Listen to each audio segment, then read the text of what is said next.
नमस्कार, RRC news के हिंदी समाचार बुलेटिन में मैं रसिका गिरी आपका हार्दिक स्वागत करती हूँ। सबसे पहले एक नजर आज की सुर्खियों पर। हेडलाइन्सचे प्रायोजक आहेत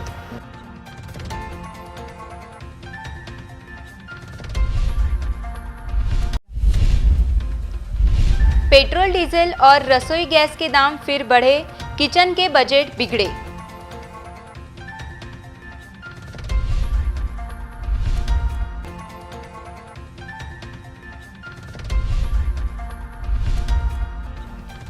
दसवीं और 12वीं परीक्षा के परिणाम आने में हो सकती है देरी, छात्रों में चिंता बढ़ी।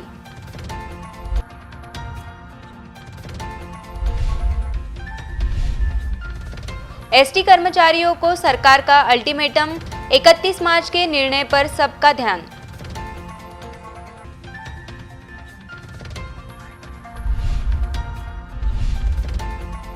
शहर में अनधिकृत ऑटो के कारण प्रदूषण बढ़ा, जनता का स्वास्थ्य खतरे में।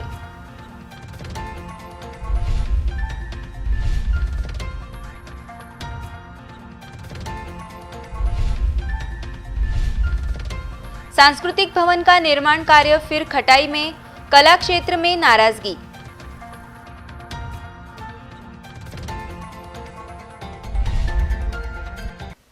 अब समाचार विस्तार से।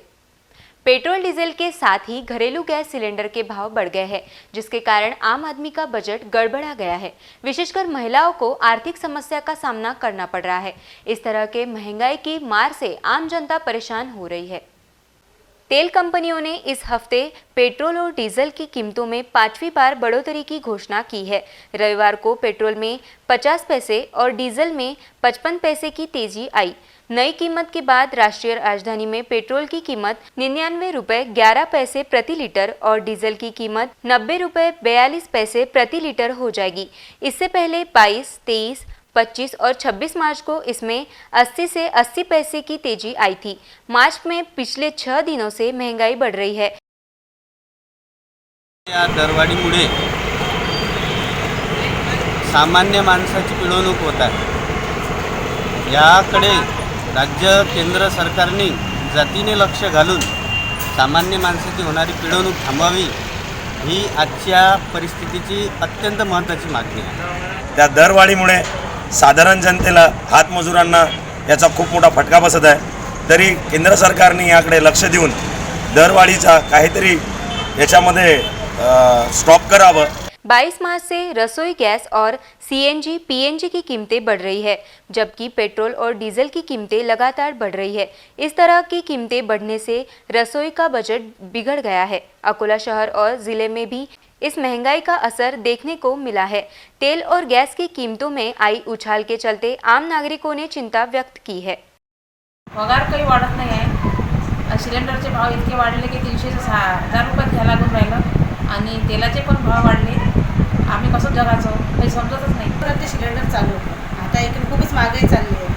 आता हे सिलेंडर 960,000 रुपयेपर्यंत झालं। आता पुढे चालून कसं आम्ही करा ह्याच एक खूप मोठा विचार पडते या गोष्टी। अशी महागाई चालत जाईल तर आम्ही घर खर्च वगैरे कसं चालवायचं। खाद्यपदार्थ पण खूप जास्त वाढलेले आहे। तेल, साखर खूप महागाई झालेली आहे आणि जे रोजचे जे कामगार राहतात त्यांच्या घरी तर एकदमच खूपच बजेट हे झालेलं आहे। एवढी महागाई वाढलेली आहे की त्याबद्दल तर काहीतरी उपाययोजना करावी।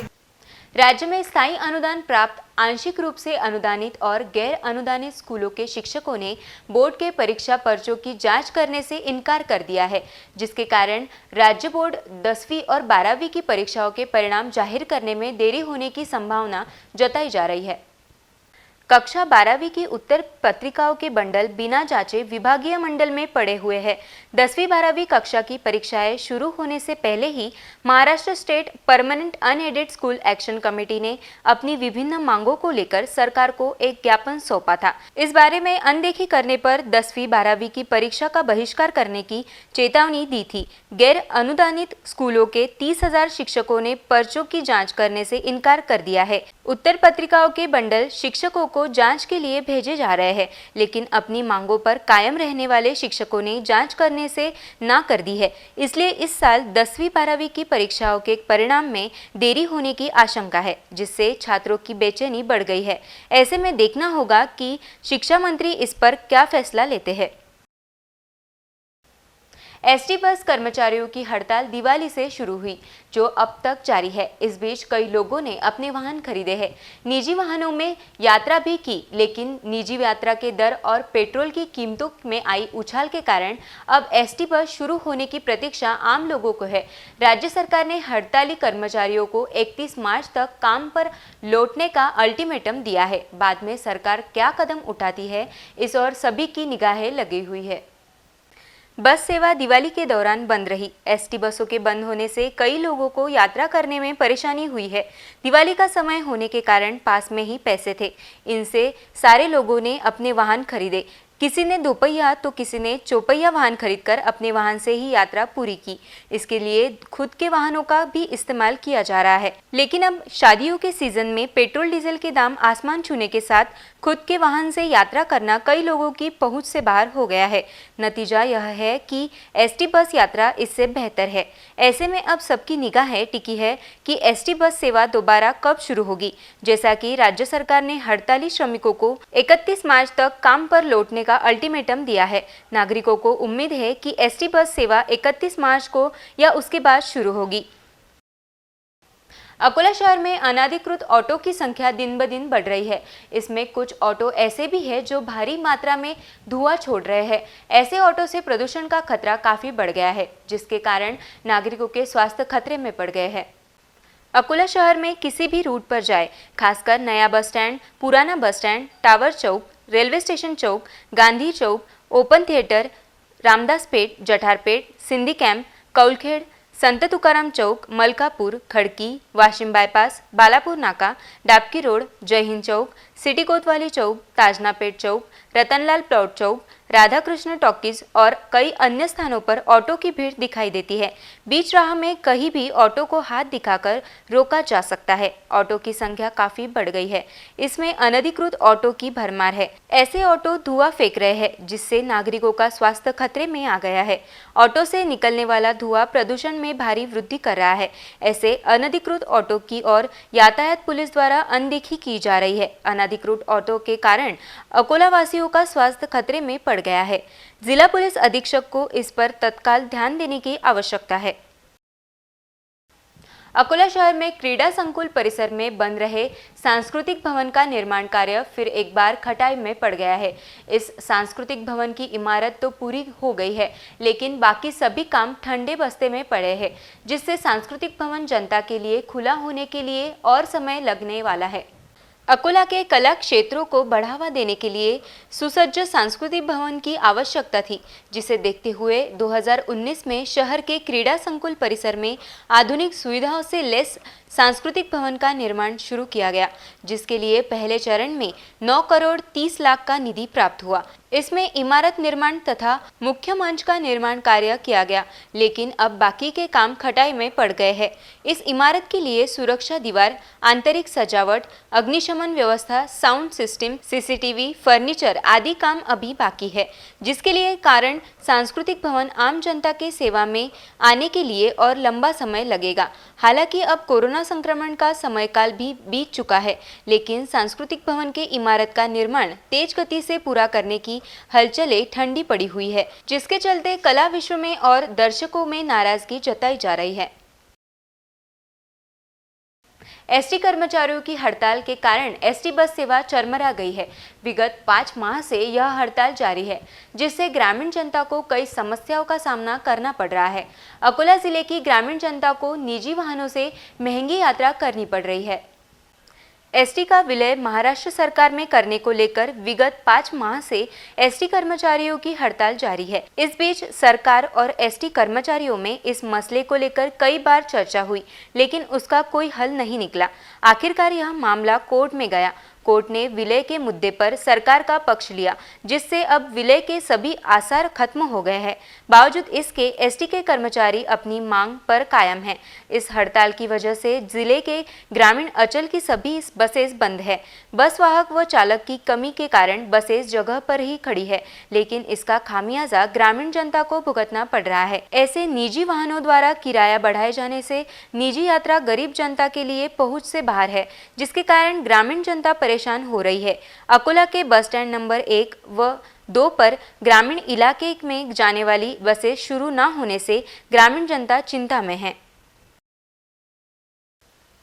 अकोला पंचायत समिति अकोला सन 21-22 जनसभा एवं सरपंच शिविर का आयोजन जिला कलेक्टर कार्यालय स्थित नियोजन भवन में किया गया था। इसका आयोजन अकोला पंचायत समिति द्वारा महाराष्ट्र सरकार और पंचायत राज समिति के आदेश पर किया गया था। अकोला पंचायत समिति की सभा में पिछले साल के इतिवृत्त के साथ सभा शुरू की गई।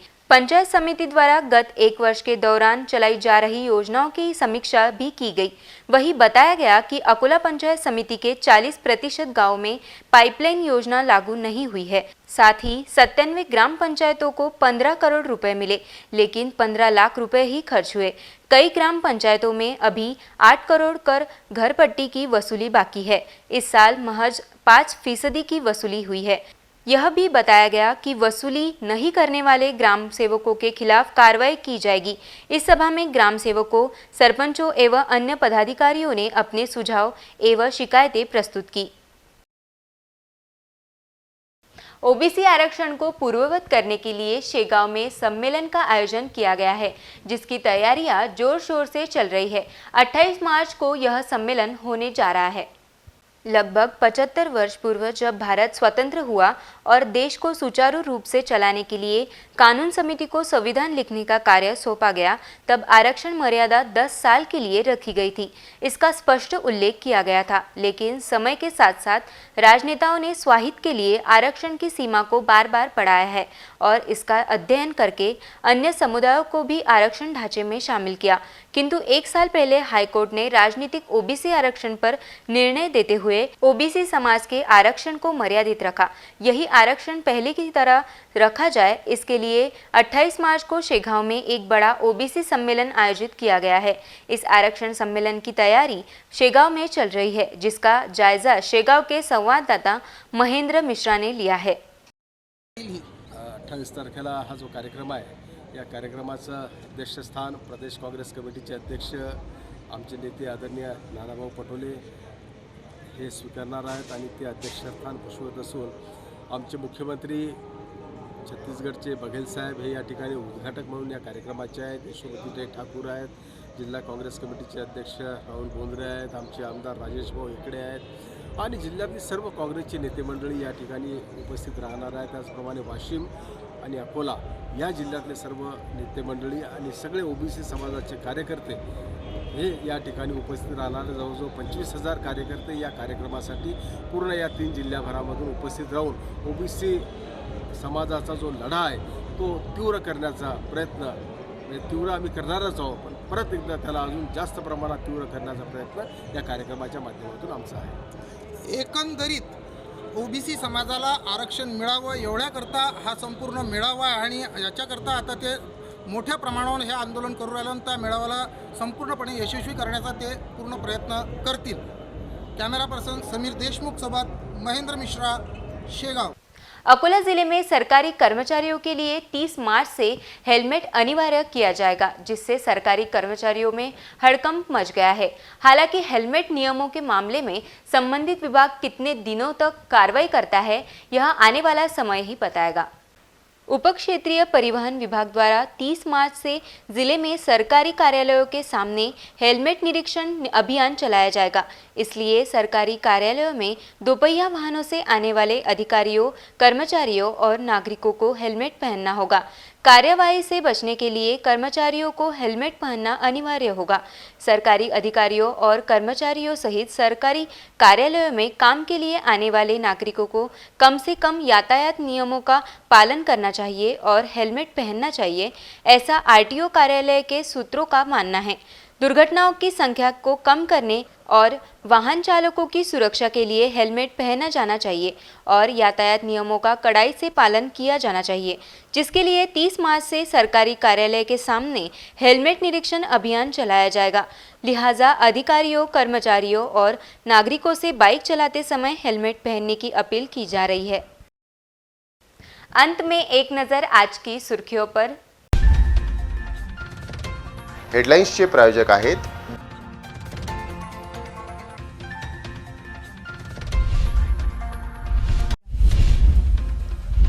पेट्रोल, डीजल और रसोई गैस के दाम फिर बढ़े, किचन के बजट बिगड़े।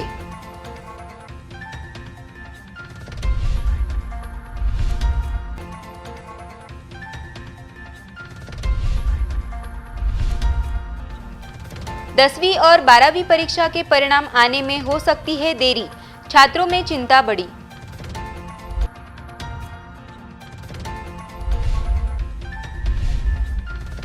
एसटी कर्मचारियों को सरकार का अल्टीमेटम, 31 मार्च के निर्णय पर सबका ध्यान।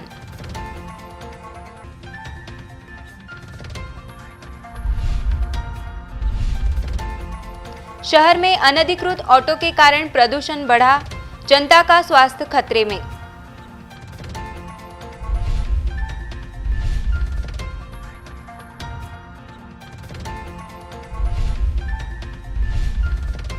सांस्कृतिक भवन का निर्माण कार्य फिर खटाई में, कला क्षेत्र में नाराजगी।